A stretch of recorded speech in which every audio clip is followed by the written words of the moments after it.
ETF index mutual funds నేర్చుకుని stock మార్కెట్లో రాణించాలనుకుంటున్నారా? వెంటనే ఈ నెంబర్కి కాల్ చేయండి. నమస్తే, welcome back to Suman T. Present మనతో పాటు ఉన్నారు ఎనలిస్ట్ మందర్ కృష్ణారెడ్డి గారు. నమస్తే సార్. నమస్తే అమ్మా. సార్, గల్ఫ్ తీరంలో ఇరాన్ మిజైల్స్తో దాడి చేస్తుంది. అయితే కామన్ మ్యాన్ ఎవరైతే ఉంటారో వాళ్ళు అరిచేతిలో ప్రాణం పెట్టుకుని భయంతో ఉంటారు. మరి అబుదాబి, దుబాయ్ లాంటి విలాసవంతమైన ప్రాంతంలో అల్ట్రా రిచ్ ఉంటారు.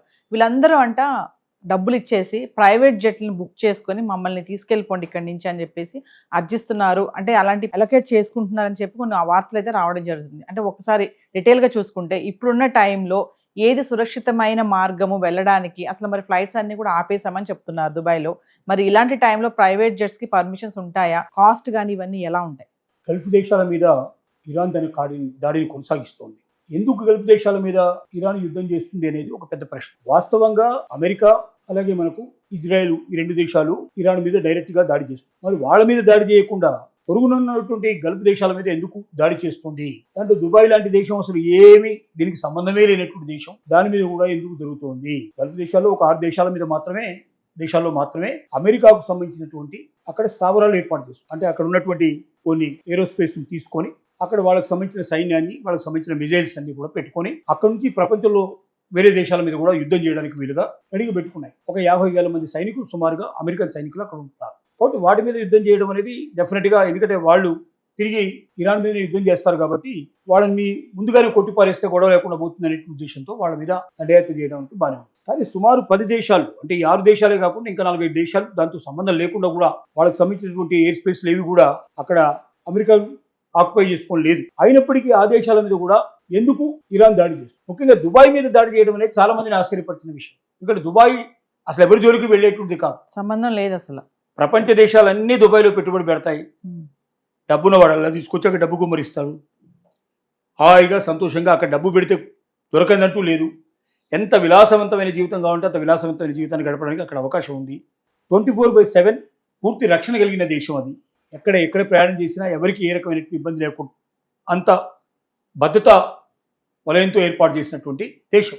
ఆ దేశం మీద కూడా ఎందుకు విపరీతంగా దాడులు చేస్తోంది?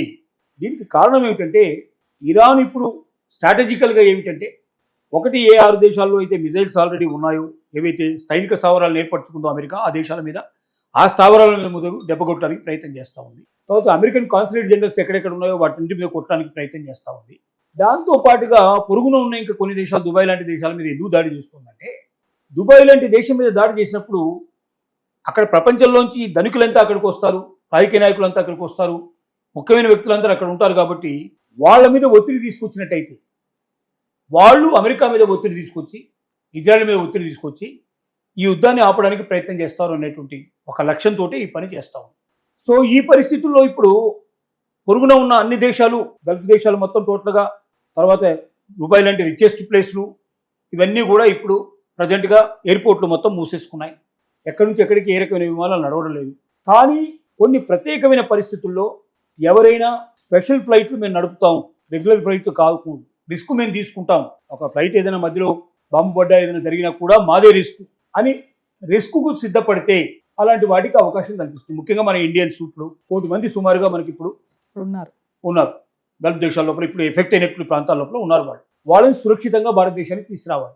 ముఖ్యంగా స్టూడెంట్స్ ఉన్నారు చాలామంది, వాళ్ళు ప్రాణాలు అరచేతిలో పెట్టుకుని బిక్కుమని బతుకుతున్నారు. సో వీళ్ళందరినీ అక్కడి నుంచి కదిలించకపోతే ఇక్కడ ఒత్తిడి విపరీతంగా ఇండియా లోపల పేరెంట్స్ నుంచి ఒత్తిడి వస్తుంది. సో స్పెషల్ ఫ్లైట్స్ మనం అరేంజ్ చేసాం. ఇండియన్ ఎయిర్లైన్స్ ఫ్లైట్స్ కానీ, జెట్ ఫ్లైట్స్ కానీ కొన్ని అరేంజ్ మనం చేసాం. స్పైస్ చేసి అట్లాంటివి వెళ్తున్నాయి అక్కడికి. అంటే ప్యూర్గా రిస్క్ అంతా మనం తీసుకుంటామని ఆ దేశానికి మనం రాసిస్తాం. ఏమైనా మీ పలానా ఎయిర్పోర్ట్లో మీరు దిగుతాం, మా వాళ్ళందరినీ అక్కడ ఎక్కించుకుంటాం, తిరిగి మా దేశానికి మేము వస్తాం. అలాంటప్పుడు స్పెషల్ పర్మిషన్స్ ఇస్తున్నాం. ఎందుకంటే వాళ్ళు దేశం ఏమి బాధ్యత వహించట్లేదు అంటున్నారు. ఎప్పుడు ఏ బాంబు పడుతుందో మేము చెప్పలేం, ఏ రకమైన దాడి జరుగుతుందో మేము చెప్పలేం. రేపు పొద్దున ఏదైనా జరగకూడదు ఏమైనా జరిగిపోతే మమ్మల్ని మీరు అనడానికి వీల్లేదు అని చెప్పి కండిషన్ ముందే పెడుతుంది. అలాగే ఇంకొకటి ఏం జరుగుతుంది ఇక్కడ అంటే, బాగా డబ్బు ఉన్నవాళ్ళు అబుదాబిలో అల్ట్రా రిచ్ అంటారు వీళ్ళు దుబాయ్లో ఎక్కువగా ఉన్నారు, అలాగే అబుదాబిలో ఎక్కువగా ఉన్నారు, కోట్లకు పరిగెత్తేవాళ్ళు. వీళ్ళు అక్కడ ఆనందంగా ఉండడానికి వ్యాపార నిమిత్తం అట్లాంటి వాటికి అక్కడికి వచ్చారు. సడన్గా యుద్ధం వచ్చేసింది, ఎక్కడికెక్కడ ట్రాన్స్పోర్ట్ అంతా ఆగిపోయింది. ఇప్పుడు స్పెషల్ జెట్స్ను వాళ్ళు తీసుకోవడానికి ప్రయత్నం చేస్తున్నారు. ఇప్పుడు ఇండియా నుంచి వెళ్ళినటువంటి ఫ్లైట్లో వాళ్ళని ఎక్కించడానికి అవకాశం లేదు కదా. ఇది పర్టికులర్గా వీళ్ళ దేశ పౌరులు తీసుకొచ్చుకోవడానికి మనం పర్మిషన్ తీసుకున్నాం. సో అలాంటి వాళ్ళకి ఏంటంటే స్పెషల్ జెట్ ఫ్లైట్స్ని వాళ్ళు అద్దెకు తీసుకొని వెళ్ళడానికి సిద్ధపడుతున్నారు. ప్రైవేట్ ఏజెన్సీల ద్వారా మాట్లాడుతున్నారు. వాళ్ళు ఎంత ఛార్జ్ చేస్తున్నారంటే $3.5 లక్షల ఛార్జ్ చేస్తున్నారు. అంటే ఇండియన్ కరెన్సీలో సుమారుగా 3,20,00,000 డబ్బు అవుతుంది. ఒక్క ప్రయాణం, ఒక మనిషో ఇద్దరు మనుషులు కుటుంబ సభ్యులు ఆ చిన్న ఫ్లైట్లో వెళ్ళిపోవడానికి సిద్ధపడతారు. అలాంటికి 3,20,00,000 ఒక ప్రయాణానికి పెట్టడానికి సిద్ధపడుతున్నారు. ఎందుకంటే వాళ్ళకి డబ్బులు లెక్కలేదు. ముందు వాళ్ళ ఊరికి చేరుకోవాలి, సేఫ్ గా వెళ్ళిపోవాలి. డబ్బంటే లెక్కలేని వాళ్ళు, ప్రాణాలంటే చాలా తీపి ఉన్నట్టు వాళ్ళు, తమ ప్రాణం ఖరీదు కోట్లు అని భావించేవాళ్ళు. సో అలాంటి వాళ్ళు ఏంటంటే చాలా మంది ఉన్నారు అన్నట్టు ప్రపంచంలో. సో వాళ్ళంతా కూడా క్షేమంగా తమ ఇంటికి చేరుకోవడానికి దీన్ని ఆయుధంగా తీసుకొని అలాంటి ప్రైవేట్ ఏజెన్సీలు మాట్లాడుకొని వాళ్ళు వెళ్ళిపోవడానికి సిద్ధపడుతున్నారు. సో ఏది ఏమైనప్పటికీ ఇక్కడ ఒక్కసారి యుద్ధం ఆగిపోకపోతే ఇంకా కంటిన్యూ అయ్యేటట్టయితే సామాన్యులు చాలా కష్టం. సరే వాళ్ళంటే డబ్బు ఉంది కాబట్టి 3-4 కోట్లు పెట్టుకొని జెట్ ఫ్లైట్ చేసేసి వెళ్ళిపోయారు వాళ్ళు. మరి కామన్ మ్యాన్ పరిస్థితి కామన్ మ్యాన్ అక్కడి నుంచి వెళ్ళలేక పరిస్థితి, ఏ క్షణంలో చనిపోతానేమో భయంతో ఉండే పరిస్థితులు కరెక్ట్ కాదు కదా. కాబట్టి ప్రపంచం శాంతిగా ఉండాలంటే యుద్ధాలు ఉండకూడదు. కాబట్టి యుద్ధాన్ని ఏ క్షణంలో అయినా ఆపాల్సిన అవసరం ఉందనేది ప్రతి ఒక్కరు కూడా కోరుకుంటున్న విషయం. Thank you.